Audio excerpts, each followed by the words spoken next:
Les atomes de carbone, la lettre C, que l'on taxe tant aujourd'hui, forment le squelette chimique principal des êtres vivants en se liant à d'autres composants comme l'oxygène, l'azote et l'hydrogène afin de former des molécules, dont les lipides pour construire les membranes de nos cellules, les protéines pour leur organisation interne et la transmission des informations de l'une à l'autre, et les glucides pour nous fournir l'énergie que nous dépensons.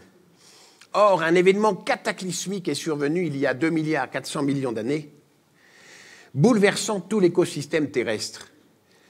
La grande oxydation modifia de fond en comble la planète bleue.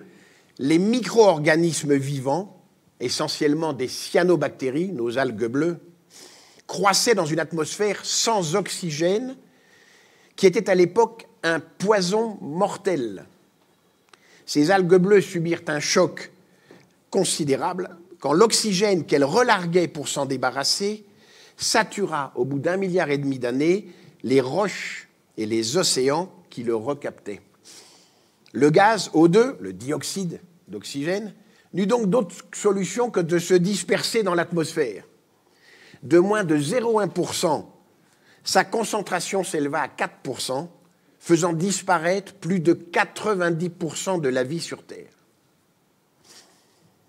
Les cyanobactéries qui vivaient alors en milieu anaérobie, sans air, mutèrent pour s'adapter à ce fléau, ouvrant la voie de la vie aérobie avec la photosynthèse qui nous permet de respirer et de vivre, stimulant l'éclosion des êtres multicellulaires, ancêtres des organismes vivants complexes dont nous sommes l'aboutissement. Aujourd'hui, nous voilà à l'aube de la grande numérisation, bouleversement tout aussi colossal sous la pression des technologies que nous avons développées nous-mêmes, bénéfiques comme polluantes.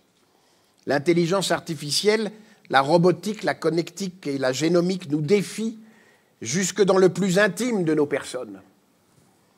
Allons-nous rester inertes, ressassant notre passé de vieux sapiens, ou bien oserons-nous nous réfléchir et agir pour dessiner un autre cadre de vie commune, de nouveaux rapports interpersonnels pour le bien de l'humanité? Les défis auxquels nous sommes confrontés, tant personnels que collectifs, sont immenses, raison de plus pour les aborder en toute conscience des enjeux. Les près de 200 milliards d'euros dévolus à la santé, 30 000 € par Français, que nous dépensons chaque année, sont-ils efficacement mis à disposition pour prévenir, soulager, voire guérir l'homme, la femme et l'enfant malades, blessés ou handicapés? Nos métiers et nos structures sont-ils adaptés à ce défi? Il n'y a pas de réponse unique, d'où la nécessité impérative de nous réunir pour construire le socle d'une nouvelle protection qui ne laisse personne sur le bord de la route, et ce, à un coût acceptable. Hôpitaux, cliniques, médecine de ville, organismes médico-sociaux, recherche et industrie des matériels et du médicament, administration, associations, assureurs et politiques, bien portants et malades. Nul d'entre nous ne pourra plus se cacher sous sa couette, espérant qu'il échappera à une révision complète de ses modes de fonctionnement. Notre vieux monde s'écroule et des technologies les plus pointues jusqu'à l'organisation pratique et quotidienne des territoires de santé, la puissance des outils numériques que nous avons conçus nous ouvre des horizons aussi prometteurs que dangereux. Choisirons-nous les bonnes options, sachant que la liberté d'entreprendre et l'évaluation de nos actions sont les clés du succès?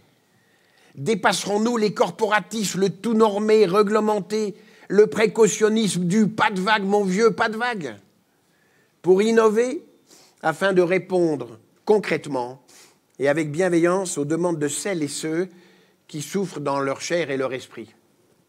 Telles sont les questions dont nous allons débattre pendant ces 2 jours, en ouvrant la 9e Convention on Health Analysis and Management sur le thème « Des hommes et des structures, 5 ans pour évoluer ». Je vous remercie.